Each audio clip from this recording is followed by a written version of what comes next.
Fala aí, mestres, beleza? Thunder aqui com o episódio 35 de Boku no Hero e hoje teve 4 lutas. Foi 4 lutas essencialmente. Mas antes de falar desse episódio, eu quero convidar a vocês a se inscrever aqui no canal e conhecer nossos outros vídeos aqui nos cards. E também deixa seu joinha, ajuda a gente, compartilhe esse vídeo. E também depois deixa seu comentário aqui embaixo também. A primeira luta que apareceu previamente no episódio passado foi da Atsui com o Asui.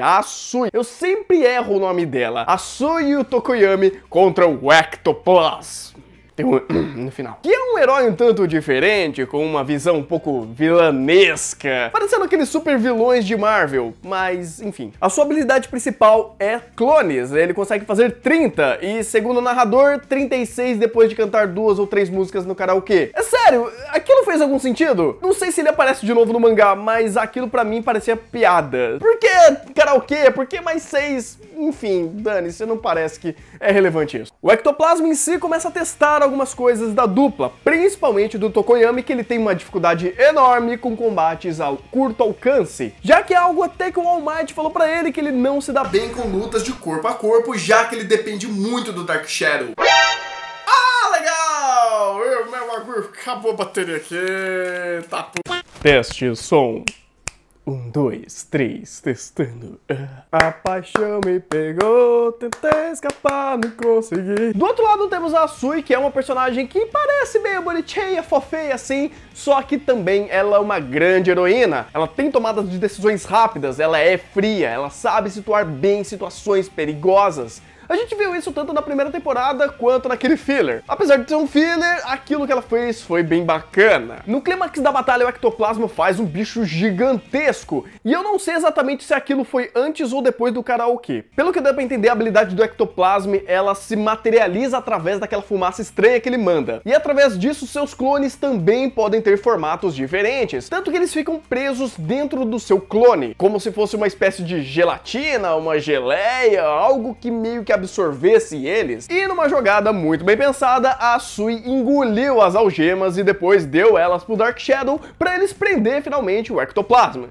E, sério, diretor, precisava fazer aquilo com a Asui? Eu sei que todo mundo tem sonhos molhados e eróticos com ela, com aquela língua gigantesca e com aquele close na bunda também. Só que precisa fomentar, mas isso é verdade, precisa, né? Precisa vender. É complicado. Então sim, foi uma dupla bem poderosa que conseguiu juntar as suas habilidades e lidar muito bem com a situação, sem muitos problemas também. A próxima batalha foi do Ojiro e do Ida contra o Power Loader. Essa batalha foi extremamente rápida, onde também não tinha muito o que fazer. O Power Loader cavou buraco em todo o terreno, e já que essa é a individualidade dele, uma individualidade um tanto, sei, padrão demais. Também não vi muita coisa dele ser um professor de elite, não sei, não vi muita coisa dele. Só sei que o Ojiro e o Ida fizeram a formação cavalinho, onde ele saiu correndo no pinote, deu uma Beyblade muito louca e jogou o Ojiro pra fora do campo de combate. Foi o que tinha que ser. Inclusive, o Power Loader, ele tem a cara, o capacete dele, parece do Metal Dramon com uma Machine Dramon. Quem viu o Digimon 1 vai saber o que eu tô falando. Próxima batalha da Momo com o Todoroki e o Aizawa. Uma batalha que todo mundo esperava, eu também estava bem interessado pra saber como esses dois aí vão se shippar, né, porque depois desse episódio, muitos chips no ar, certeza. Vamos lá, agora é a hora que eu começo a ser chato, ou pelo menos eu coloco alguns questionamentos no ar pra vocês. A ideia do Todoroki foi um tanto estranha, fazer meio que a Momo marcar o lugar que eles estavam passando pra saber exatamente a localização do Aizawa. Ok, tudo bem. Isso acaba sendo uma faca de dois gumes, mais ou menos. Por um lado, a Aizawa vai acabar com os objetos da Momo, fazendo ela saber onde está a localização dele, e por outro, a Aizawa sabe onde eles estão indo, o caminho que eles estão percorrendo. Se eles quisessem fazer uma missão furtiva, isso seria uma péssima ideia. E de fato acabou sendo uma péssima ideia, porque o Todoroki foi preso, virou, digamos assim, um bicho de pinhata, e o Aizawa, mostrando que é ninja, jogou o Kakebicho no chão. Outra coisa ficou um pouco meio estranha nesse roteiro, roteiro. O Aizawa prendeu o Todoroki. Tudo bem, beleza. Ele sarpou dali e a gente sabe que a habilidade do Aizawa só funciona quando ele olha pra individualidade, quando ele olha pra pessoa. Ou seja, Todoroki, era muito difícil você fazer um escorregador de gelo, um monte de strap no chão não vai te parar. Mas tudo bem, vamos aceitar, porque agora a ideia é o subconsciente da psique de todos os problemas que a Momo está passando em sua personalidade. Depois da luta dela com o Tokuyami, ela ficou meio neurótica. Ela nunca foi uma personagem muito centrada, com muita motivação, ela sempre se viu um pouco mais inferior às pessoas. Suas habilidades, ou digamos assim, a sua facilidade é com coisas teóricas, é pensar, e quando ela precisa usar as suas habilidades, tomar decisões, estar em situações de risco e coisas do tipo, ela não consegue lidar com a pressão. Por conta disso, o Todoroki pegou as responsabilidades dessa batalha e trouxe pra ele. Isso não ia resolver problema algum, porque a Momo ia continuar retraída, com medo da situação, enquanto o Todoroki ia trazer todos os problemas pra ele e lidar com tudo isso sozinho. Coisa que ele deveria saber que ele não consegue fazer contra um vilão, no caso, contra um professor. Resumindo, os dois estavam errados a todo momento. Esse erro acabou se refletindo também na DR que eles tiveram, da Momo falando dos seus problemas, falando da sua insegurança e mostrando, deixando isso óbvio. E o Todoroki também não sabe lidar muito bem com essas coisas, porque ele aprendeu há pouco tempo a ser gente. Ou pelo menos sair daquela carapaça, eu sou o anti-herói, eu não preciso de ninguém. A Momo volta pra ajudar seu amigo e depois de um puta discurso motivacional e mais chip voando pro ar, falando que o Todoroki, ó, já tinha dado de olho assim nela já há um tempinho, falando que eu acho que você é muito mais capaz de ser a representante de classe, porque eu dei o meu voto pra você. Ai, que coisa fofa, cara, se beije. Beije ele! Ok, chips à parte, vamos falar sério agora. Eles fizeram assim, digamos aí, o último plano, onde eles pegaram o Aizawa desprevenido, jogando uma espécie de tecido, um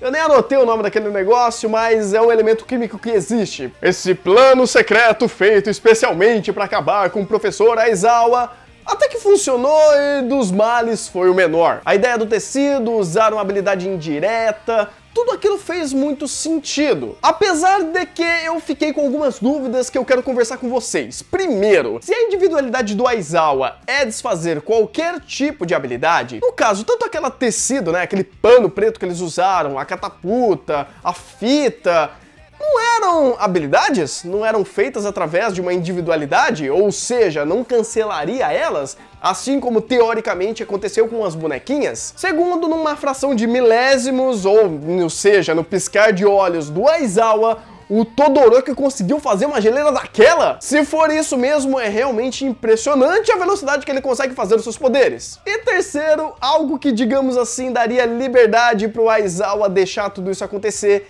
que é, ele não estava lutando a sério. Em nenhum momento ele arranjou aquela desculpa de não, eu recuei porque o Todoroki poderia usar gelo em mim. Ah, balela, ninguém caiu nessa. Se isso aconteceu de verdade, ele usou aquela, digamos, a armadilha de fazer uma pinhata com o Todoroki e jogar a strap no chão, eu até faço vista grossa por esses planos um tanto bizarros que eles tiveram. Porque se teoricamente o Aizawa fosse lutar a sério, e se eu não interpretei errado os poderes dele, eu até dei uma relida, eu acho estranho não terem respeitado isso. Ou, digamos assim, de todas as estratégias que foram mostradas em todas as outras batalhas de Boku no Hero, essa foi a mais meh. Muitas coisas acabaram me incomodando. Não o fato do Aizawa não lutar a sério, isso eu gostei, isso eu achei legal, dele se preocupar muito com seus alunos a ponto de, no meio do teste, tentar ensinar algo pra eles. Ele deu até aquele miguezão falando que não, a minha função não é ensinar isso pra vocês, que não é ensinar o quê, Aizawa? É sim, você é o professor. E que diretamente, de uma forma muito mal camuflada, ele fez isso. Por esse quesito, eu faço até um pouco de vista grossa nesses questionamentos, mas mesmo assim, eu quero saber de vocês, se tudo isso faz sentido. E a última coisa dessa luta que eu me incomodei, eu não vou fazer vista grossa, é essa evolução abrupta da Momo. A mudança de pensamento, a tomada de decisão, porque antes ela estava totalmente apavorada e pau, assim que o Todoroki chegou no ouvidinho dela e falou, gata, eu votei em você, ela se derreteu e toda e pau, agora sim, eu sou a heroína, vou resolver a porra toda. É muito legal a ideia de você ter uma personagem inteligente que sabe tudo teoricamente, mas chega na prática ela não sabe lidar com a situação. E pra finalizar também o episódio e o vídeo, tivemos uma cena extra do Qual é o nome daquele Zé Ruela lá? A luta do a luta final do Aoyama com a Uraraka contra o 13. E eu não vou fazer a piada do monstrão. Bir, essa luta não tem muito o que falar. Você tem o Aoyama no time. Quem que se importa com o Aoyama? Eu não sei nem falar o nome dele. O Brilha, Brilha, Estrelinha, Estrelinha de Natal. Pronto, o nome dele agora vai ser Estrelinha de Natal, porque ele brilha. Ou Laser de Natal. Naquela situação não tinha muito o que fazer. Eu, sinceramente, pensei em alguma estratégia mirabolante e não consegui. Mas a cena final que realmente marcou e fez aqui o cocorô de todo mundo, né? As pessoas que gostam de shippar personagem do Aoyama, do nosso Estrelinha de Natal, falando pra Uraraka. Ah, então você está pensando o que o Deku faria aqui? Você gosta do Deku?